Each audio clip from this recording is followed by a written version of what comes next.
Politsei- ja piirivalveameti lennusalga kasutuses olevad 3 kopterit ja lennuk on ainukesed lennumasinad, mis meie esmase pääste ja turvalisuse peaks tagama ja seda ideaalis. Paraku on lennusalga hangaaris 1 kopteritest praktiliselt luukereks lahti ja teised 2 veel suudavad probleemide korral lennata.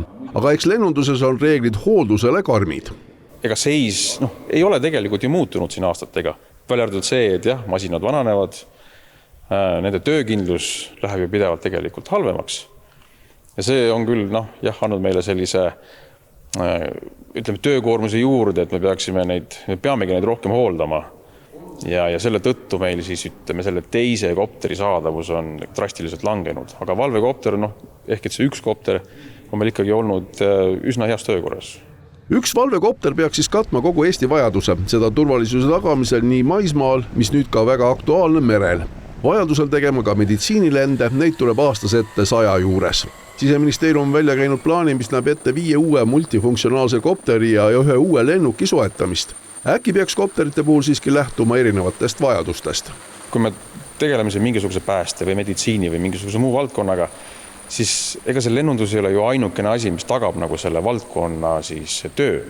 Meil on maismaal transport, meil on meres, vees on transport ja samamoodi on ka õhus. Ja kõik toetavad üksteist ja teineteist.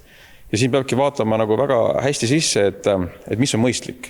Kopterid on vaja ja selle nimel Siseministeerium tööd ka teeb ja tekib vaid küsimus, kas peavad kõik kopterid olema ühesugused. Äkki oleks vaja natuke võib-olla väiksemaid, võib-olla ka suuremaid sinna sisse. Hobilendur ja lennundusega tervikuna väga kursis olev Riigikogu liige Toomas Uibo on nõus, et kopterid on vaja. Teda pigem ärritab Siseministeeriumi soov minna lihtsamat teed ehk kõik ühesugused lennumasinad. Põhiline mure on täna selles, et kuidas me jõudsime just selle lahenduseni, mis on siis arengukavas kirjas. Et see investeering on sedavõrd suur, et tuleks kaaluda ja ka näha ja esitleda erinevaid stsenaariume, võrdlevaid stsenaariume ja siis öelda, et võt see on just see parim Eestile. Seda täna ei ole minule teadaolevalt tehtud. Ja see on probleem, et tegemist ei olegi tegelikult lennundusspetsiifilise probleemiga minu jaoks, vaid see, et kuidas jõuti just sellele lahenduseni. Siseministeeriumi asekantsler pole aga väitega nõus. Selles vallas on korralik keeldu tehtud ja spetsiaalselt meditsiinikopterite soetamine oleks liigne luksus.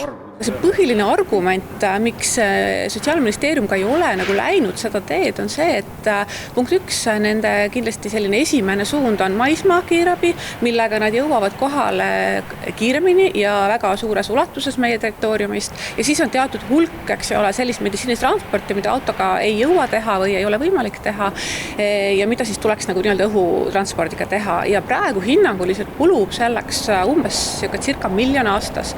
Nüüd on küsimus selles, et kas selle miljoni eest Sotsiaalministeerium saaks tellida omale meditsiinikopteri teenuse või mitte. Kuna kopterite lennukite tellimine on pikk protsess, siis see lõpeks alles aastaks 2033. Selle plaani rakendumisel tahetakse lennusalga baasid luua juurde veel Kuressaarde ja võimalusel Tartusse. See kataks kogu riigi ja merepiiri operatiivse lennuabiga.